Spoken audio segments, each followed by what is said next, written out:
உங்களை சுற்றி இருக்கிறவங்க இன்னைக்கு ஒரு வேளை உங்களை அற்பமாக பார்க்கலாம். இவங்களுக்குலாம் என்ன தெரியும், இவங்ககிட்டலாம் என்ன இருக்குது அப்படின்னு வேறு வேறு விதங்களில் உங்களை அற்பமாக நினைக்கலாம். ஆனால் ஒரு நாள் தேவன் உங்களை ஒரு உயரத்தில் உயர்த்தி வைப்பார். இன்னைக்கு கஷ்டத்தை நிமித்தமாக கண்ணீர் வடிக்கிற நீங்கள் அன்னைக்கு கண்ணீரால் அவருக்கு நன்றி சொல்வீங்க. இன்னைக்கு ஒரு உயரத்தில் இருக்கிற ஊழியர்களாக இருக்கட்டும், சாட்சியுள்ள வாழ்க்கை வாழ்கிற விசுவாசிகளாக இருக்கட்டும், அவங்க கடந்து வந்த பாதை கண்ணீரின் பாதையாகவும் போராட்டங்களின் பாதையாகவும் சோதனையின் பாதையாகவும் தான் இருந்திருக்கும்.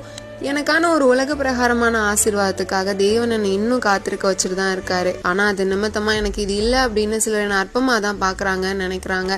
சில நேரங்கள்ல அது நிமித்தமா நான் ரொம்ப சோர்ந்து போயிடுவேன். அப்படி ஒரு நாள் ரொம்ப டவுன் ஆகி அவர் சமூகத்துல உட்கார்ந்தப்போ ஒரு காரியத்தை உணர்த்தினாரு. உலக பிரகாரமான இந்த ஒரு காரியம் தரலன்னு நீ கவலைப்படுற, ஆனா ஆவிக்குரிய ஆசீர்வாதத்தால நான் உன்னை உயர்த்திட்டு தான் இருக்கேன் அப்படின்னு உணர்த்தினாரு. ஒருவேளை இன்னைக்கு நீங்க உலக பிரகாரமான ஆசீர்வாதங்கள் கிடைக்கல அப்படின்னு கவலைப்படலாம்.